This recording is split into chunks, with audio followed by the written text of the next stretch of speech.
We do know that these incidents are extremely rare.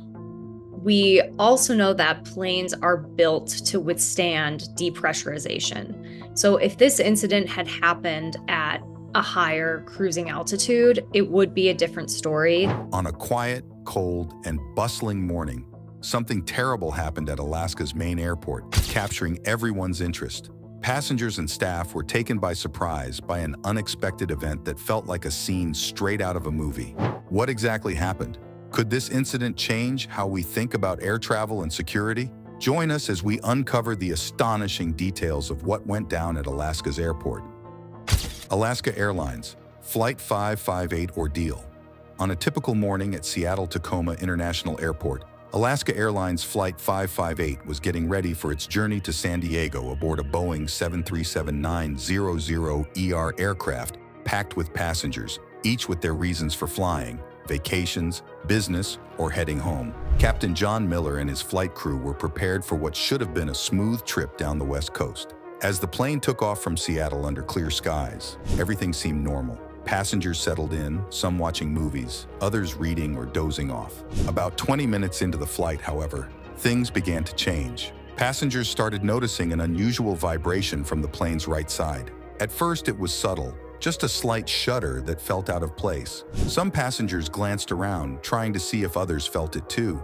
But the vibration quickly intensified, accompanied by strange noises. It became evident that something was wrong in the cockpit.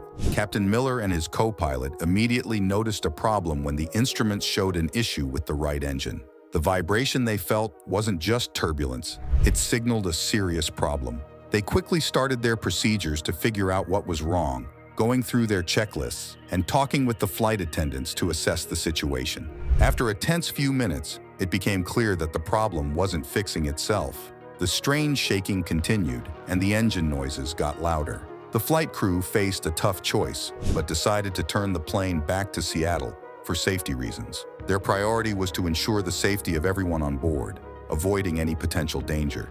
Captain Miller calmly spoke to the passengers through the intercom, explaining that the plane was facing a technical issue with one of its engines. He assured everyone they would be returning to Seattle as a precautionary measure, emphasizing there was no immediate danger. While some passengers were visibly anxious, many appreciated the captain's openness and the clear instructions from the flight attendants. As the plane turned back towards Seattle, the situation suddenly became more intense. Passengers on the right side of the aircraft had a clear view through their windows and could see the engine.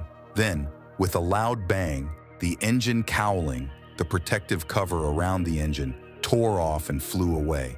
This exposed engine, visibly shaking, was a terrifying sight. Some passengers instinctively captured the moment on their phones, creating footage that would later be widely shared on social media and news outlets. The video showed a dramatic scene. The engine's metal parts were fully visible to the sky, a sight that everyone on board remembered well. Inside the cabin, the noise was so loud it covered everything else, and the shaking was so strong that it made the already scary situation worse during the Alaska Airlines Flight 558 crisis in midair. The skill and calmness of the pilots and flight attendants were crucial in keeping everyone safe.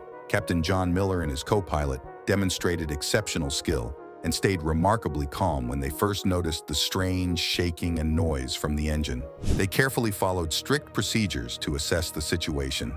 The pilots quickly talked with air traffic control and the airline's operations center, giving detailed updates on the plane's condition. This constant communication made sure everyone involved understood how serious the situation was and could get ready for an emergency landing. Captain Miller's choice to go back to Seattle was because he cared most about passenger safety, showing how committed he was to staying in control and reducing risks. Inside the cabin, the flight attendants stayed calm and focused, even though the atmosphere was tense. During the crisis, the flight attendants quickly moved through the airplane aisles, checking on passengers and giving clear instructions about what to expect. Their training in handling emergencies was obvious as they comforted travelers, showed the brace position, and made sure everyone was ready for the emergency landing. The flight attendants' ability to maintain order and calm during such a stressful situation was crucial in preventing panic and ensuring a smooth exit after the plane landed. Alaska Airlines has strong safety rules designed to handle various emergencies. These rules are regularly updated to meet the latest industry standards and best practices. During Flight 558's emergency, these safety measures were put to the test and proven effective. This training includes regular practice in crises, ensuring that the crew is well prepared for real-life incidents. Throughout the emergency on Flight 558, these rules guided the crew's actions, from identifying the issue to safely landing the aircraft. Alaska Airlines not only trains its staff extensively, but also keeps strict schedules for checking and repairing its fleet of planes. Each plane undergoes regular checks and maintenance to ensure all parts are working properly. Despite these efforts, unexpected problems can still occur, like in this recent event. However, the airline's strong focus on safety meant that their response was fast and well organized. The airplane involved, a Boeing 737-900ER, is equipped with advanced safety features that help handle emergencies during flights. The pilots use these systems to monitor the engines and safely guide the plane back to Seattle after the event. This event showed how the airline combines human expertise with technology to maintain high safety standards. The passengers also reacted courageously during the crisis, despite the fear caused by the engine problem and the cowling coming loose. During the emergency landing, most passengers stayed calm and followed the crew's directions. Their collective calmness played a crucial role in ensuring a safe and orderly landing. Flight attendants moved through the cabin, showing passengers how to brace for impact and preparing them for the emergency landing. Travelers listened attentively and followed instructions. Many later expressed gratitude for the clear and reassuring communication from the pilots and crew, which helped ease their fears. Despite the frightening sight of the damaged engine and unsettling sounds, passengers trusted the crew's ability to manage the situation. This cooperative attitude was essential in preventing chaos and ensuring everyone was prepared for the emergency landing. After the plane landed safely and stopped, the passengers stayed calm, which was very important. They followed the evacuation steps well, letting everyone get off quickly and smoothly. Emergency workers on the ground helped passengers and crew right away, thanks to the organized evacuation after the successful emergency landing. Alaska Airlines focused on the passengers' well-being.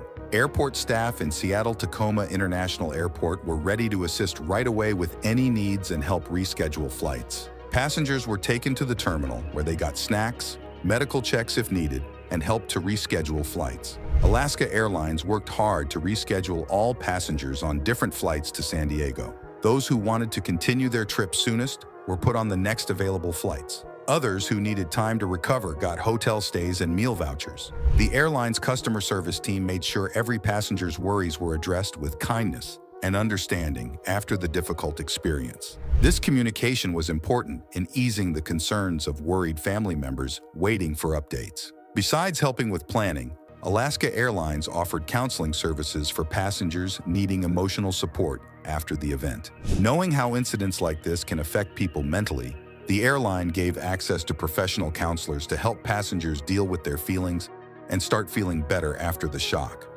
Investigating the engine mystery. After the incident, the Boeing 737-900ER was promptly taken out of service. Alaska Airlines' safety team, along with Boeing and the Federal Aviation Administration, FAA, started a thorough investigation.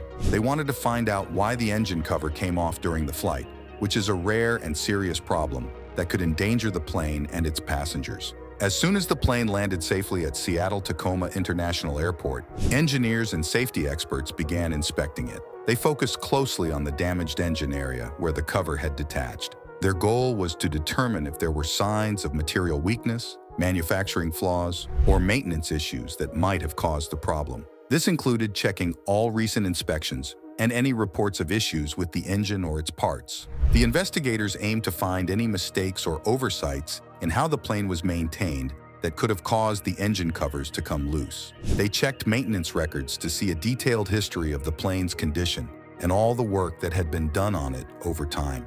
By studying these documents, they wanted to see if there were any patterns or recurring problems that could explain why the issue happened. They also talked to maintenance workers who had recently worked on the plane to get more information. The investigation team also analyzed data from the plane's flight instruments and the black box. The black box, which includes both the flight data recorder and cockpit voice recorder, records important information about how the plane was operating during the flight. This data helped them recreate what happened leading up to the incident and provided clues about what might have gone wrong. The flight data recorder provided detailed information about how the engine was working, any vibrations that were detected, and the overall condition of the plane before and during the emergency. The airplane's voice recorder recorded all the talks between the pilots, air traffic control, and discussions among the flight crew. This information was very helpful in understanding how the crew reacted in the sequence of events. A critical part of the investigation focused on examining the detached engine cover. This part is important because it protects the engine and improves the aircraft's smoothness in the air. Investigators found the cover where it had fallen and carefully analyzed it. They were looking for any signs that it might have broken due to being weak or damaged. Materials experts conducted tests to check the cover's strength. By understanding the condition of the cover, investigators aimed to determine if the issue was due to its design, if the materials were wearing out, or if something external caused it to break. The investigation needed close teamwork among several groups. Alaska Airlines' safety team worked closely with Boeing engineers, FAA officials, and independent aviation safety experts. This teamwork ensured a thorough investigation where all possible factors were carefully examined. Boeing played an important role by providing technical support and expertise, especially regarding the design and construction of the 737-900ER. Their engineers provided useful insights into the aircraft's systems and possible weaknesses. The FAA supervised the investigation to ensure it followed safety rules and standards, adding an extra layer of oversight and expertise. As the investigation progressed, initial findings suggested that several factors might have contributed to the issue of the cowling detachment. These included possible issues with how parts were attached, material wear, and the stresses experienced during flight. Although the exact cause was still unknown, these early insights led to immediate safety actions. Alaska Airlines and Boeing issued temporary safety warnings based on the preliminary findings. These warnings recommended enhanced inspections of similar aircraft, focusing on areas identified as potential weaknesses. The main aim was to prevent similar incidents in the future. While the investigation is ongoing, the findings are expected to have big impacts on the aviation industry in the long term. Once the final report is done, it will include detailed suggestions aimed at preventing similar incidents in the future. These suggestions are likely to affect maintenance procedures, inspection rules, and possibly even aircraft design improvements. Alaska Airlines is committed to following any suggestions that come from the investigation. This proactive approach ensures that lessons learned from the incident are used to make safety and reliability better across their entire fleet. The airline stays focused on keeping the highest safety standards and always getting better at its operations. While the incident involving Alaska Airlines Flight 558 was worrying, problems with engine covers or fuselage damage have been mentioned in previous aviation incidents. Impact and safety measures. In the past, although rare, there have been significant events that greatly affected the aviation industry. One such event happened in 2018 when a Southwest Airlines flight had a serious engine problem. A part of the engine cover broke off, damaging the plane's body and sadly causing the death of a passenger. This incident led to immediate action from regulators and airlines, who conducted checks to ensure the safety of similar engines. A Norwegian air shuttle flight had a similar problem shortly after takeoff when its engine cover came off and fell to the ground. Luckily, the plane returned to the airport safely, but this incident raised worries about the quality of engine parts and maintenance methods. Another event in 2021 involved a United Airlines flight experiencing an engine problem shortly after leaving Denver. The engine cover also came off, and debris fell into residential areas. Thankfully, no one on the ground was hurt, and the plane landed safely. This incident prompted closer inspection and checks of similar engines to prevent future problems, following a similar event involving Alaska Airlines Flight 558. The Federal Aviation Administration, FAA, acted swiftly to ensure the safety of passengers who fly. They decided to temporarily stop all Boeing 737 MAX 9 planes from flying so they could thoroughly check them. This choice was made carefully, but was necessary to prevent any risks linked to similar problems with the engine coverings. Airlines had to do these checks before they could let the planes fly again. The inspections focused on finding any signs that parts might be wearing out or becoming weak, which could make the coverings come off. The FAA's order also meant that airlines had to review their records and ways of maintaining planes. This was to make sure they were doing all the necessary checks and fixes at the highest levels. This careful approach aimed to find and fix any problems to keep the planes safe and reliable for everyone who flies on them. The grounding of the Boeing 737 MAX 9 aircraft had a big impact on airlines because it temporarily reduced the number of planes they could use. Safety for passengers and crew was the top concern, and the aviation industry broadly supported the FAA's decision. Inspections and what they found would be important in stopping similar incidents and keeping people feeling confident about flying. The situation with Alaska Airlines Flight 558 had a big effect on the airline's reputation, even though people thought they did a good job handling it at first. Afterward, though, the public and media started looking at the airline more closely. Incidents like this, even if they're rare, can make people wonder if an airline is safe and reliable. To try to fix any damage to their reputation, Alaska Airlines did a few things. They talked a lot about their strong safety history and the careful safety steps they always take. Alaska Airlines aimed to regain passengers' trust and confidence after a big problem. They worked closely with regulators and industry experts to do a thorough investigation, cooperating fully with the Federal Aviation Administration and other authorities. This commitment to being clear and responsible strengthened the airline's reputation as a safe and careful operator. Additionally, Alaska Airlines used a strong communication plan. They used social media, press releases, and direct passenger communication to give updates and address concerns openly and honestly. This approach created a sense of community and support, showing the airline's dedication to keeping customers' trust. The incident with Flight 558 also had wider effects on the aviation industry. It led to a renewed focus on the safety of engine parts and the importance of strict maintenance practices. Airlines and regulators recognized the need for constant watchfulness to prevent similar incidents in the future. The FAA's decision to ground Boeing 737 MAX 9 planes for inspections highlighted the importance of taking proactive safety measures. It also underscored the collaborative efforts among airlines, manufacturers, and regulators to ensure the highest safety standards over the long haul. The investigation findings from Flight 558 will enrich the industry's knowledge base. These insights will help refine safety protocols, improve maintenance procedures,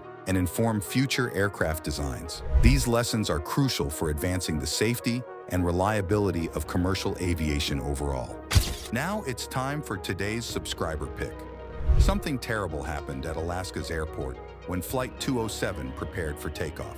Among the passengers was Dr. Emily Winters, a well-known climate scientist. As the plane moved on the runway, a huge earthquake shook the ground, splitting the runway and causing panic in the terminal. Inside, lights flickered and alarms blared. The control tower struggled to keep communication, while outside, the plane jerked violently. Emily, trained to stay calm under pressure, helped passengers put on oxygen masks and prepare for impact. The pilot, Captain Mason, managed an amazing move, lifting the plane just before the ground gave way completely. The plane soared, but the danger wasn't over. With the runway destroyed, they had no place to land. Using her knowledge, Emily suggested an emergency landing on the tundra nearby. Captain Mason skillfully descended, touching down gently on the ice. Rescue teams quickly arrived, pulling everyone to safety. The quake's aftermath left the airport in ruins, but the bravery of those aboard Flight 207 became a legend in Alaskan history. What do you think about Captain Mason skillfully descending? Let us know your answer in the comments section. Alaska Airlines Flight 261. On January 31, 2000, the sad event with Alaska Airlines Flight 261 happened. The plane was a McDonnell Douglas MD-83, which comes from the DC-9, a type that started flying in 1965. They made DC-9s until 1982 and then developed different versions like the MD-81, MD-82, MD-83, MD-88, and later the Boeing 717. Even though newer models improved over time, they kept the basic design and systems of the original DC-9. Initially, after the original DC-9 was certified, McDonnell Douglas suggested lubricating the jack screw assembly every 300 to 350 flight hours. This interval was extended for the MD-80 family to every 900 hours. However, in 1996, the overall maintenance schedule was revised, incorporating lubrication during every C-check, which occurred every 3,600 hours or 15 months. Alaska Airlines followed these guidelines and extended their lubrication interval to every 8 months. which was more cautious than the manufacturer's recommendation. This extension was approved by the FAA at the time, but it later emerged that it hadn't been formally reviewed or approved by McDonnell Douglas engineers. According to McDonnell Douglas procedures, greasing the nut involved pressing grease into a fitting until it overflowed above and below the nut. Afterward, the screw itself needed greasing before moving the stabilizer fully up and down several times to ensure all components were properly lubricated. This process was intended to take about 4 hours, but the airline's engineer reported doing it in 1 hour without detailing each step. Alaska Airlines opted to use its fixtures instead of Boeing's recommended ones, which were slightly different in appearance and function. These wear checks were supposed to be done every 30 months or 7,200 hours, but Alaska Airlines revised their manuals to state every 30 months without an hourly limit. This meant checks were less frequent than recommended due to their busy flight schedule.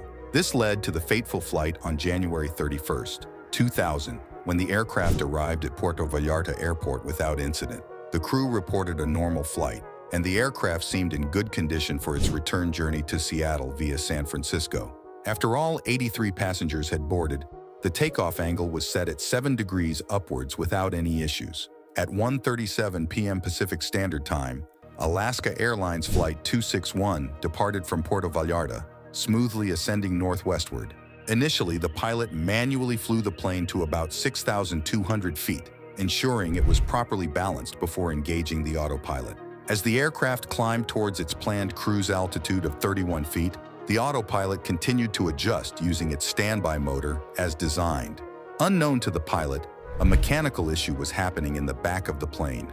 A crucial screw, holding together an assembly, had been wearing down over thousands of hours due to insufficient lubrication.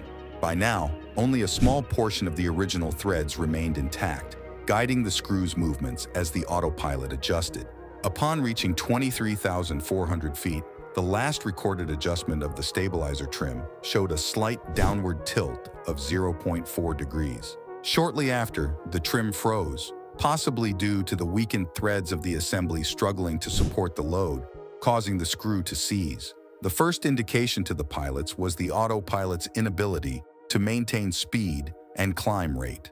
Initially climbing at 330 knots, the aircraft began to level off around 26,000 feet, with its speed dropping to 285 knots. The trim warning light illuminated, signaling an issue with the trim system.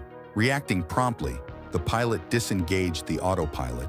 Without voice transcripts from the early part of the flight, we can infer that the pilot immediately felt the need to exert significant force, up to 50 pounds, to keep the plane climbing.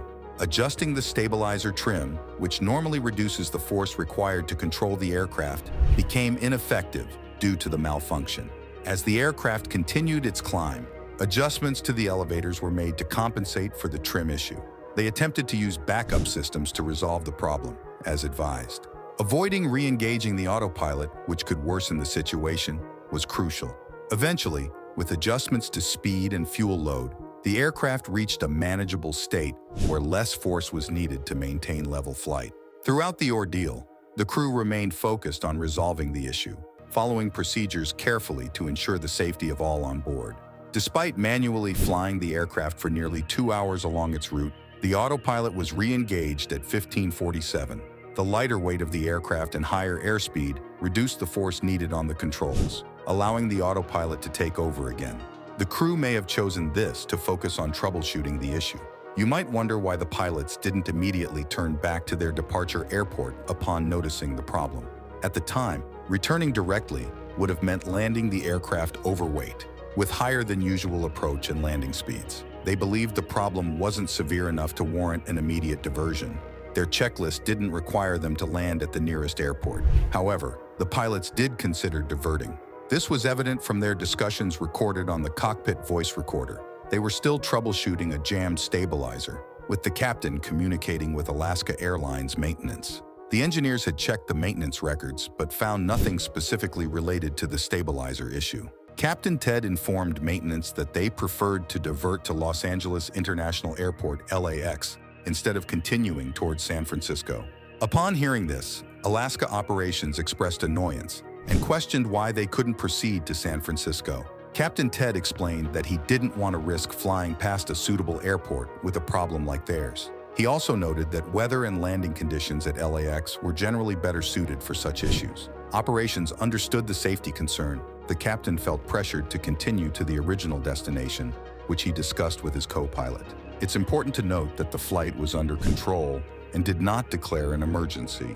Therefore, it was treated like any other aircraft in the airspace. This might explain the relaxed attitude of the Alaska Airlines operations controller. The pilots decided to keep following their original path until they were nearer to Los Angeles. This way, they could burn off more fuel, making the plane lighter and easier to land, and it would also give them more time to figure out the problem and make a plan for landing.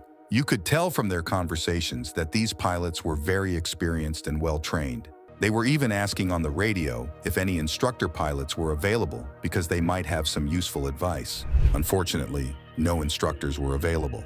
At 3:59 p.m., the captain handed over control of the plane, which was still on autopilot, to First Officer Bill.